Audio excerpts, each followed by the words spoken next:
بإذنه وسراجا منيرا. أما بعد فأعوذ بالله من الشيطان الرجيم. بسم الله الرحمن الرحيم. والذين جاهدوا فينا لنهدينهم سبلنا وإن الله لمع المحسنين. وقال رسول الله صلى الله عليه وسلم: تركت فيكم أمرين لن تضلوا ما تمسكتم بهما كتاب الله وسنة رسوله أو كما قال عليه الصلاة والسلام. محترم معزز قابل احترام صدر जलसा हाजिरान मजलिस, আল্লাহ রব্বুল আলামিনের লাখ কোটি শুকরিয়া যে আল্লাহ রব্বুল ইজ্জত আমাদেরকে এই দ্বীনি মাহফিলে আসার এবং বসার তৌফিক দান করেছেন। এই জন্য মহান রব্বুল আলামিনের দরবারে শুকরিয়া আদায় করি, আলহামদুলিল্লাহ।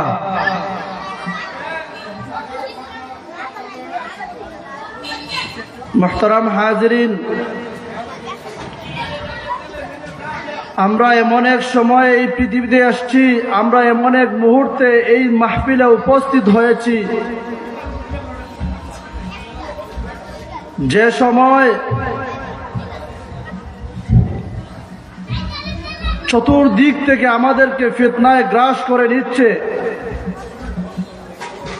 ফিতনা ফসাদ আমাদেরকে আক্রমণ করতেছে, আমাদেরকে গিলে ফেলতেছে। যেমনই ভাবে কালো মেঘমালা আকাশকে অন্ধকার করে ফেলতেছে, ঠিক তেমনি ভাবে আমাদেরকে চতুর্দিক থেকে ফিতনা ফসাদ আমাদেরকে গ্রাস করে ফেলতেছে। এই ফিতনা ফসাদের সময়, এই ফিতনা ফসাদের জামানায় বলে ঈমান নিয়ে টিকা এত মুশকিল, এত কঠিন যে রাসূলুল্লাহ সাল্লাল্লাহু আলাইহি ওয়াসাল্লাম বলেন বলে আখিরি জামানার মধ্যে, ফিতনার জামানার মধ্যে বলে ঈমানের উপর অবিচল থাকে এত কঠিন, যেমনই ভাবে জ্বলন্ত কয়লা হাতের মধ্যে রাখা যেভাবে কঠিন হয়, ঠিক তেমনই ভাবে আখিরি জামানার মধ্যে ফিতনার সময়ে, ফিতনার জামানায় বলে ঈমানের উপর অবিচল থাকা, ঈমান নিয়ে বেঁচে থাকা এত কঠিন। কিন্তু আল্লাহ রব্বুল আলামিন যাকে তৌফিক দান করবেন সেই ঈমানের উপর অবিচল থাকবে, সেই থাকতে পারবে। আমরা এমন এক মুহূর্তে এই জামানার মধ্যে আগমন করেছি, আমরা এমন এক মুহূর্তে এই সময়ে উপস্থিত হয়েছি যে সময়, যে মুহূর্তে রাসূলুল্লাহ সাল্লাল্লাহু আলাইহি ওয়াসাল্লামের খতমে নবুয়তের চাদর নিয়ে ছিনিমিনি খেলা হচ্ছে। আমরা এমন এক মুহূর্তে উপস্থিত হয়েছি যে সময় রাসূলুল্লাহ সাল্লাল্লাহু আলাইহি ওয়াসাল্লামের ইসমতের চাদর নিয়ে ছিনিমিনি খেলা হচ্ছে। আমরা এমন এক সময়ে উপস্থিত হয়েছি যে সময় সাহাবায়ে কেরামের আদালতের চাদর নিয়ে ছিনিমিনি খেলা হচ্ছে। এমন এক মুহূর্তে আমরা এই মজলিসে উপস্থিত হয়েছি। মুহতারাম হাজিরিন, আমাদেরকে জানতে হবে, বুঝতে হবে, ফেরাকে বাতিলাগুলোকে আমাকে চিনতে হবে, কোনটা সঠিক, কোনটা বেঠিক, কোনটা হক, কোনটা না হক, কোনটা জায়েজ, কোনটা না জায়েজ, এগুলো আমাকে চিনতে হবে। যদি হক এবং বাতিলকে চিনতে পারি, জায়েজ এবং নাজায়েজকে চিনতে পারি, সত্য এবং মিথ্যাকে চিনতে পারি, সত্য এবং মিথ্যা চিনার পরে যদি আমি সত্যের উপর আমল করি, হক এবং বাতিলকে চিনার পরে যদি আমি হকের উপর আমল করি, জায়েজ এবং নাজায়েজকে চিনার পরে যদি আমি জায়েজের উপর আমল করি, নাজায়েজকে পরিহার করি, বাতিলকে পরিহার করি, মিথ্যাকে পরিহার করি, তাহলে আমি দুনিয়ার মধ্যে সফল হব, আখিরাতের মধ্যেও সফল হব। আর যদি আমি দুনিয়ার লোভের মধ্যে পড়ে, দুনিয়ার স্বার্থের মধ্যে পড়ে, টাকা পয়সার পিছনে পড়ে যদি আমি আখিরাতকে বিসর্জন দিয়ে দেই, তাহলে আমার খাসিরাত দুনিয়া ওয়াল আখিরাহ, দুনিয়ার মধ্যেও আমি লাঞ্ছিত, পরকালের মধ্যেও আমি লাঞ্ছিত। আখিরি জামানার মধ্যে ঈমান চোরেরা তারা বিভিন্নভাবে ঈমানের ইসলামের লেবেল লাগিয়ে মুসলমানদের সমাজে বসবাস করতেছে।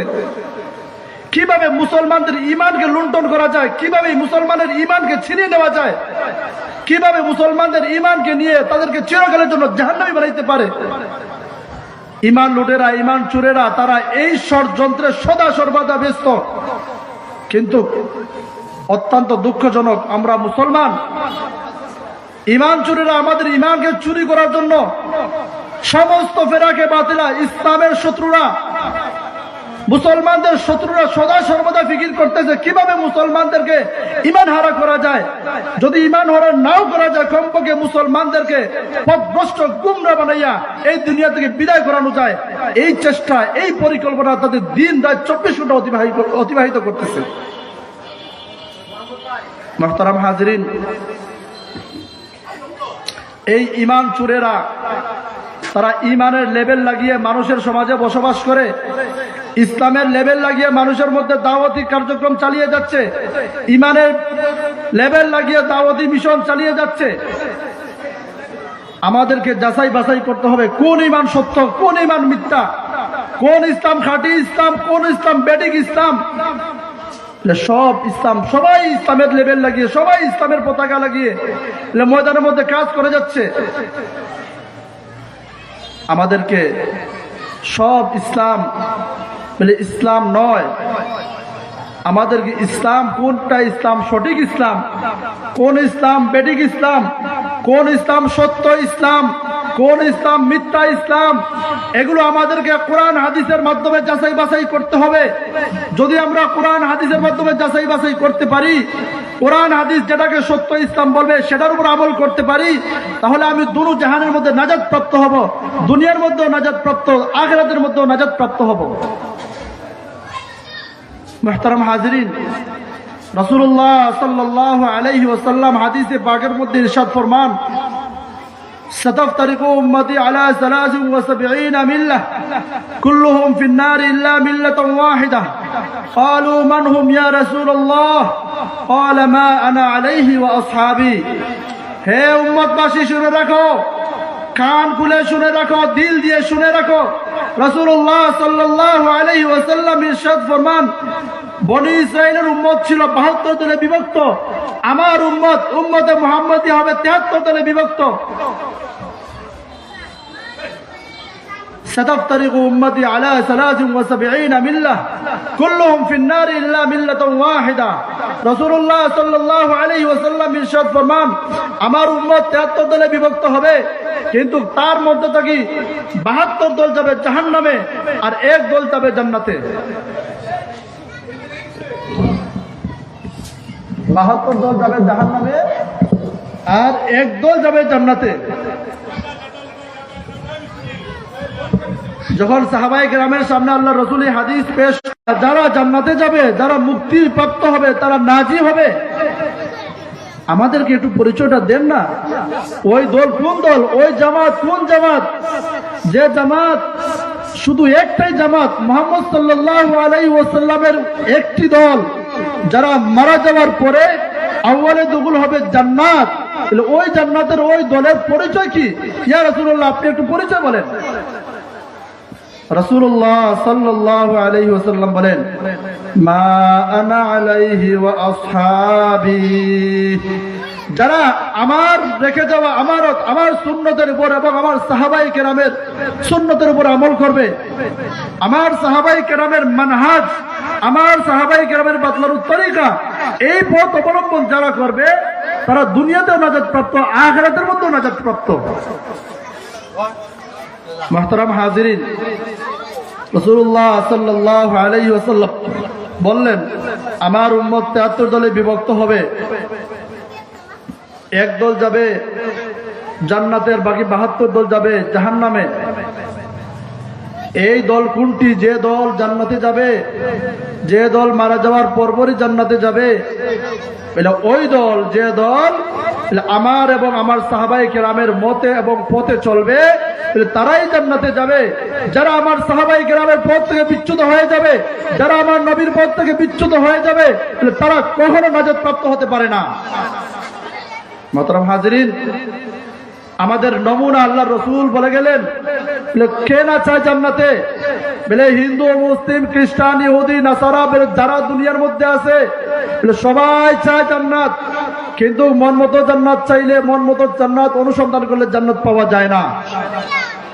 জান্নাত কিভাবে তালাশ করতে হবে? জান্নাত কোন পথে অনুসন্ধান করতে হবে? ওই পথে, যে পথে রাসূলুল্লাহ সাল্লাল্লাহু আলাইহি ওয়াসাল্লাম গাইড দিয়ে গেছেন, যে পথে রাসূলুল্লাহ সাল্লাল্লাহু আলাইহি ওয়াসাল্লাম অনুসরণ করতে বলে গেছেন, ওই পথে যারা হাঁটবে, ওই পথে যারা চলবে, তারাই হবে নাজি, তারাই হবে নাজাত প্রাপ্ত, তারাই হবে জান্নাতি। সুবহানাল্লাহ। তাহলে বোঝা গেল, মন মতো মন গড়া ব্যাখ্যা দিয়ে মানুষকে পথ দেখালে বলে এটা নাজাত প্রাপ্ত দল হয় না। যদি আপনি নাজাত প্রাপ্ত হতে চান, যদি আপনি জান্নাতি হতে চান, তাহলে একটাই রাস্তা, সেই রাস্তা হচ্ছে মা আনা আলাইহি ওয়া আসহাবি, আমার এবং সাহাবায়ে কেরাম। রাসূলুল্লাহ বলেন, রাসূলের রেখে যাওয়া পথ এবং পন্থায় যারা চলবে, সাহাবায়ে কেরামের রেখে যাওয়া পথ এবং পন্থায় যারা চলবে, তারাই হবে নাজি, তারাই হবে নাজাত প্রাপ্ত। মুহতারাম হাজিরিন, আমাদের সময়, আমাদের জমানার মধ্যে অসংখ্য অগণিত ফেরাকে বাতিলা, তারা ইমানের লেভেল লাগিয়ে, ইসলামের লেভেল লাগিয়ে সাধারণ মুসলমানের ইমানকে লুটে নিচ্ছে। কিন্তু আমাদের কোনো খুঁজই নাই, কোনো খবরই নাই। আমাদের ইমানকে নিয়ে চলে যাচ্ছে, আমাদের ইমান, তারা আমাদেরকে ইমান শূন্য করে ফেলছে। কিন্তু এইভাবে গাফিল হইলে চলবে না। আমাদেরকে সতর্ক থাকতে হবে, আমাদেরকে চৌকান্না থাকতে হবে, আমাদের কান, চোখ, মুখ সব সময় খোলা রাখতে হবে, যাতে করে কোনো ইমান চোর আমার ইমানকে লুটে নিতে না পারে। কোন ইমান সঠিক, কোন ইসলাম সঠিক, কোন ইসলাম ব্যাঠিক, এটা আমি কিভাবে চিনব, কিভাবে বুঝবো? কোন ব্যক্তি যদি সব মন গড়া ব্যাখ্যা দিয়ে দেয়, বলে এটাই সঠিক, বলে এটা তার কথা মানা যাবে না। কোন ব্যক্তি যদি কয় আমার ইসলাম সঠিক, এটা মানা যাবে না। যদি সে আইসা বলে ইমানের লেভেল লাগিয়ে বলে আমার ইমান সঠিক, এটাও মানা যাবে না। হ্যাঁ, ওই ব্যক্তির ইমান মানা যাবে, ওই ব্যক্তির ইসলামকে সঠিক বলে বিবেচিত হবে যে ব্যক্তি কোরআন এবং হাদিসের মাধ্যমে তার ইসলামকে সঠিক প্রমাণ করতে পারবে। রাসূলুল্লাহ সাল্লাল্লাহু আলাইহি ওয়াসাল্লামের উপর যে কোরআন নাজিল হয়েছে, রাসূলুল্লাহ সাল্লাল্লাহু আলাইহি ওয়াসাল্লাম আমাদের কাছে তার অসংখ্য অগণিত আহাদিস ভান্ডার রেখে গেছেন। ওই কোরআন এবং হাদিসের মুআফিক যে ইসলাম পাবো, ওই ইসলাম সঠিক ইসলাম, ওই ইসলাম মদিনার ইসলাম। এই কোরআন এবং হাদিসের সাথে যে ইসলাম মিলবে, এটাই সঠিক। যে ইসলাম কোরআন এবং হাদিসের সাথে মিলবে না, কোরআন হাদিস থেকে বিচ্যুত হয়ে যাবে, এই ইসলাম সঠিক না।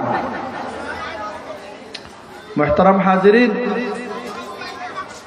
আমাদের দেশের মধ্যে, ভারত উপমহাদেশের মধ্যে যখন ব্রিটিশরা আগমন করেছিল, ব্রিটিশরা আগমন করার পরে ব্রিটিশের বিরুদ্ধে উলামায়ে দেওবন্দ যখন ময়দানে তাদের বিরুদ্ধে ঝাঁপিয়ে পড়লেন, মুসলমানদেরকে জিহাদি জজবা দিয়ে ময়দানের মধ্যে ঝাঁপিয়ে পড়ার জন্য আহ্বান জানালেন, তখন উলামা এবং তাওহীদি জনতা ব্রিটিশের বিরুদ্ধে ঝাঁপিয়ে পড়লেন। এক পর্যায়ে ব্রিটিশ পালাইতে বাধ্য হয়েছে। ওই ব্রিটিশ চিন্তা করলো কিসের কারণে, কোন জিনিসের কারণে এই হিন্দুস্তানের মুসলমানরা ব্রিটিশের রাজত্বকে মেনে নিতে পারছে না, কে কোন জিনিস তাদেরকে উদ্বুদ্ধ করতেছে ব্রিটিশের রাজত্বকে মেনে না নেওয়ার জন্য। তখন তারা রিপোর্ট তালাশ করলো।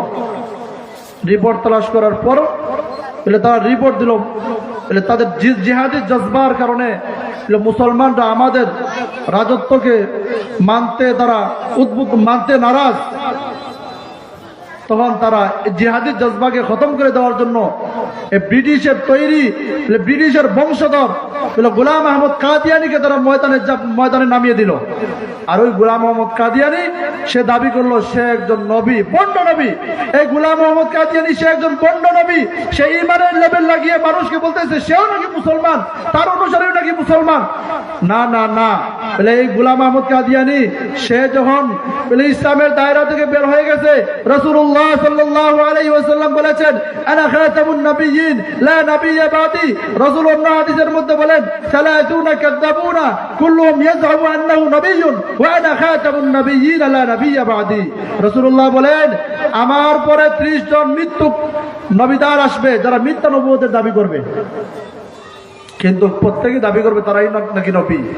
অথচ রাসূল বলেন আনা খাতামুন নবিয়্যিন লা নাবিয়্যা বাদি, আমার পরে আর কোনো নবী আসবে না।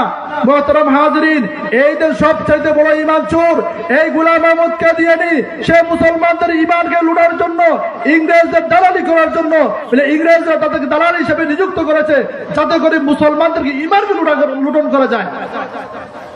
কিন্তু উলামায়ে দেওবন্দ সুচ্চার ছিলেন, তাদের নাক কান সব সময় খোলা ছিল, কোন ঈমান চোর যাতে করে ঈমান চুরি করতে না পারে।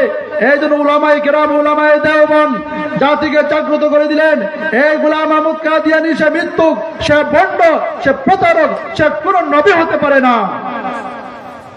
মুহতারাম হাজিরিন, সে ময়দানে নামছে মানুষের ঈমান লুণ্ঠন করার জন্য। উলামায়ে দেওবন্দ যখন জাতিকে জাগ্রত করলেন তখন মানুষ সচেতন হয়ে গেলেন এবং উলামায়ে দেওবন্দ যখন ফতোয়া জারি করলেন গোলাম আহমদ মিথ্যা নবুয়তের দাবি করার কারণে সে কাফের এবং যারা তার অনুসরণ করবে তারাও কাফের। যারা গোলাম আহমদ কাদিয়ানিকে রাষ্ট্রীয়ভাবে যারা গোলাম আহমদ কাদিয়ানিকে কাফির মনে করবে না তারাও কাফের। এই জন্য গোলাম আহমদ সবচেয়ে মুসলমানদের বাংলাদেশের মধ্যে ভারত উপমহাদেশের মধ্যে গোলাম আহমদ কাদিয়ানি এবং তার অনুসারীরা সবচেয়ে বড় শত্রু, ইসলামের শত্রু। মুহতারাম দোস্ত বুজুর্গ, এইভাবে ইসলামের এক শত্রু গেছে গোলাম আহমদ কাদিয়ানি, ইংরেজের বংশধর গোলাম আহমদ কাদিয়ানি সে ইসলামের দুশ্মন, মুসলমানের দুশ্মন। এরপরে আরেকটা ফিরকা হচ্ছে যে পথভ্রষ্ট ফিরকা, যে ফিতনা, সেই ফিতনা হচ্ছে আহলে হাদিসের ফিতনা। এরাও মানুষকে পথভ্রষ্ট করতেছে। এরপরের ফিতনায় সাহাবা বিদ্বেষীদের ফিতনা, মওদুদিয়তের ফিতনা, তারাও মানুষের ঈমানকে ছিনিয়ে নিচ্ছে, তারাও মানুষকে পথভ্রষ্ট গুমরাহ করতেছে। এইভাবে বেরলভীদের ফিতনা, এইভাবে আমাদেরকে ঈমান ফেরাকে বাতিলারা আমাদেরকে ঈমান শূন্য করার জন্য চতুর্দিক থেকে আমাদেরকে গ্রাস করে বলতেছে। কিন্তু আমাদেরকে সচেতন থাকতে হবে, চৌকান্না থাকতে হবে, সজাগ থাকতে হবে যাতে করে কোনো ঈমান চোরেরা আমাদের ঈমানকে লুটে না নিতে পারে। মুহতারাম হাজিরিন, যে সময় যে ফেরাকে বাতিলার আগমন হয়েছে, যে সময় যে ফেরাকে বাতিলার প্রকাশিত হয়েছে, আত্মপ্রকাশ করেছে, সেই সময় উলামায়ে দেওবন্দ সেই সমস্ত ফেরাকে বাতিলার মোকাবেলা করেছেন, তার দাঁত ভাঙা জবাব দিয়েছেন। যদি উলামায়ে দেওবন্দ ভারত উপমহাদেশ না থাকতেন তাহলে আজ আমরা গোলামির জিনজির থেকে কখনো বের হইতে পারতাম না। উলামায়ে দেওবন্দের অবদানে আজ আমরা নির্বিঘ্নে কালিমা পাঠ করতে পারতেছি, নির্বিঘ্নে আমাদের ছেলে মেয়েদেরকে মাদ্রাসায় পড়াইতে পারতেছি, নির্বিঘ্নে আমরা নামাজ রোজা হজ যাকাত পালন করতে পারতেছি। এই দেওবন্দের উলামায়ে দেওবন্দের কুরবানির কারণে, উলামায়ে দেওবন্দের ত্যাগ তিতিক্ষার কারণে আজ আমরা নির্বিঘ্নে এই মাহফিলের মধ্যে বয়ান শোনার সুযোগ হয়েছে, আল্লাহ তাআলা সুযোগ করে দিয়েছেন। মুহতারাম হাজিরিন, আমরা ঈমান ও আমল করতে হবে। ঈমান বিশুদ্ধ ঈমান গঠন করতে হবে, আমল বিশুদ্ধ আমল গঠন করতে হবে। যদি ঈমান এবং আমল বিশুদ্ধ ঈমান এবং বিশুদ্ধ আমল আমরা প্রস্তুত করতে পারি তাহলে দুনিয়ার মধ্যে আমরা সফল হব, দুনিয়ার মধ্যেও সফল, আখিরাতের মধ্যেও সফল। আর ওই বিশুদ্ধ ঈমান এবং বিশুদ্ধ আমল যদি আমি জানতে চাই, বিশুদ্ধ ঈমান এবং বিশুদ্ধ আমল শিখতে চাই, তাহলে একমাত্র রয়েছে বিশুদ্ধ ঈমান এবং বিশুদ্ধ আমল উলামায়ে দেওবন্দের কাছে। আপনারা যদি সঠিক ঈমান এবং সঠিক ইসলাম চর্চা করতে চান, যদি আপনারা সঠিক ঈমান এবং সঠিক ইসলাম শিখতে চান, যদি আপনারা সঠিক ঈমান এবং সঠিক ইসলাম বুঝতে চান, তাহলে আপনাদেরকে উলামায়ে দেওবন্দের কাছে যেতে হবে। উলামায়ে দেওবন্দের কাছে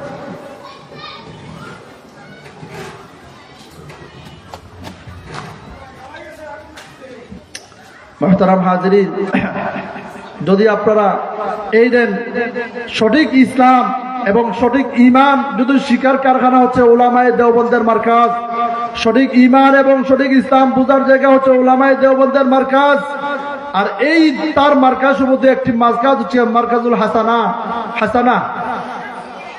এই মারকাজে আসলে আপনাদের ছেলে সন্তান যদি এই মারকাজে আসে, মাদ্রাসাতুল হাসানা আপনার ছেলে সন্তান আসে, তাহলে সঠিক ইসলাম বুঝতে পারবে, সঠিক ঈমান শিখতে পারবে।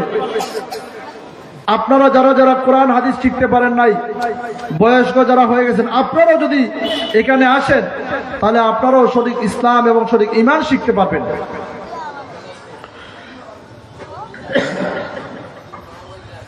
মুহতারাম হাজিরিন, রাসূলুল্লাহ সাল্লাল্লাহু আলাইহি ওয়াসাল্লাম বলেছেন, আমার উম্মত ৭৩ দলে বিভক্ত হবে, তার মধ্যে এক দল হবে নাজাতপ্রাপ্ত আর বাকি দল হবে জাহান্নামী। ওই এক দল, যে দল নাজাতপ্রাপ্ত হবে, জান্নাতে যাবে, এটাদের সঠিক দল বলে বিবেচিত হবে, সঠিক দল বলে প্রমাণিত হবে। তার প্রমাণ কি? রাসূলুল্লাহ সাল্লাল্লাহু আলাইহি ওয়াসাল্লাম ইরশাদ ফরমান, তারাকতু ফীকুম আমরাইন লান তাদিল্লু মা তামাসসাকতুম বিহিমা কিতাবাল্লাহি ওয়া সুন্নাত রাসূলিহি।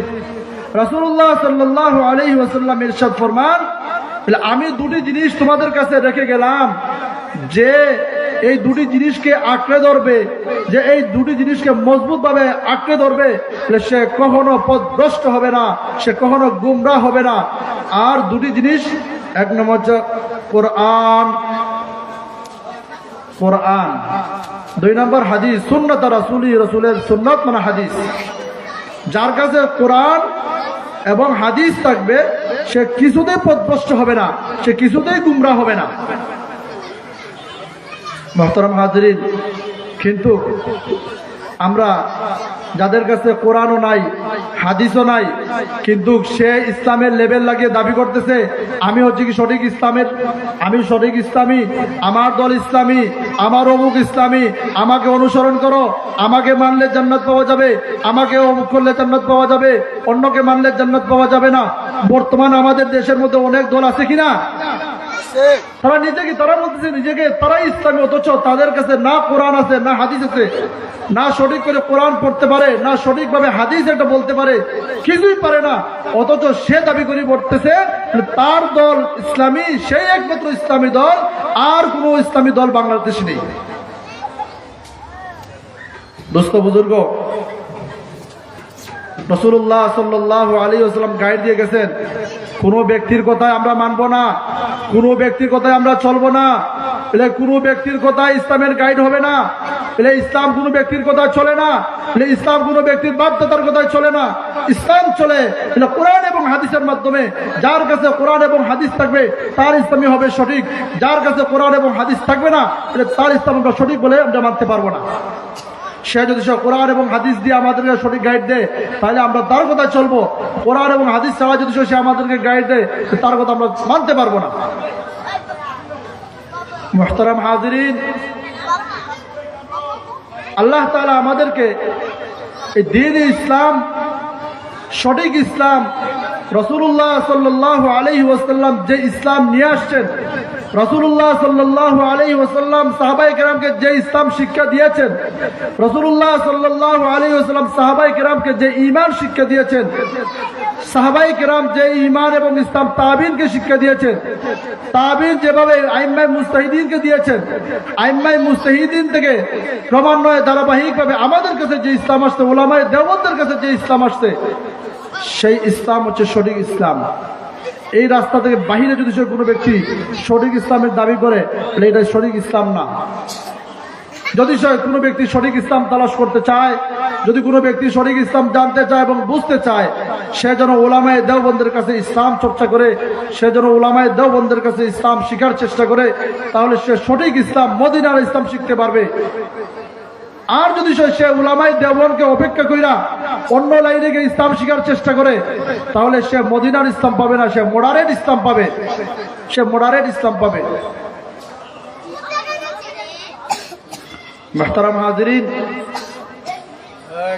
আমরা ইতিহাস অধ্যয়ন করি, যখন আমরা ইতিহাস অধ্যয়ন করি এবং ইসলামী গ্রন্থাদি যখন গভীরভাবে পর্যালোচনা করি, তখন আমরা এই কথা স্পষ্টভাবে বুঝতে পারি যে মুহাম্মদুর রাসূলুল্লাহ সাল্লাল্লাহু আলাইহি ওয়াসাল্লাম থেকে নিয়ে আদম আলাইহিস সালাতু ওয়াস সালাম পর্যন্ত যুগে যুগে যুগে যুগে হক বাতিলের লড়াই ছিল, হক বাতিলের দ্বন্দ্ব ছিল, সত্য মিথ্যার দ্বন্দ্ব ছিল, চিরন্তন দ্বন্দ্ব ছিল। আল্লাহ রাব্বুল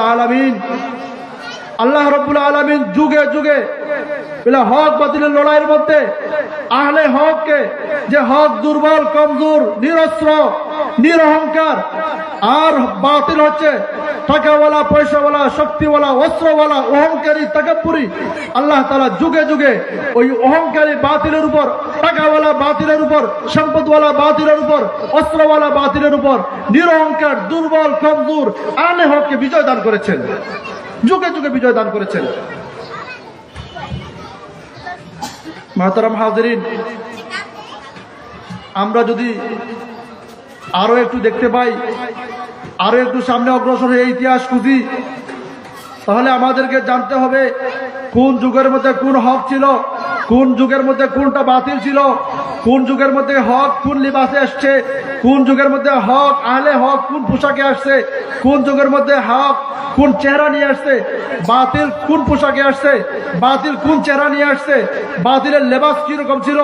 আমরা যদি ইতিহাস পর্যালোচনা করি, তাহলে আমাদেরকে আরো একটু আগে যেতে হবে। রাসূলুল্লাহ সাল্লাল্লাহু আলাইহি ওয়াসাল্লাম থেকে নিয়ে সামনের জীবনগুলো যদি দেখি, ইতিহাস দেখি, তাহলে আমরা দেখতে পাই যে বাতিল যখন নমরুদের লেবাস পরে আসছিল, বাতিল যখন নমরুদের চেহারা নিয়ে আসছিল, হক তখন হযরত ইব্রাহিম আলাইহিস সালাতু ওয়াস সালামের লেবাস এবং পোশাক নিয়ে আসছে।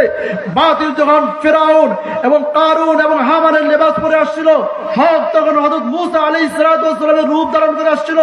বাতিল যখন অত্যাচারী বনেছে, অত্যাচারীদের রূপ ধারণ করে আসছে, হক তখন হযরত ঈসা আলাইহিস সালাতু ওয়াস সালামের রূপ ধারণ করে আসছে। বাতিল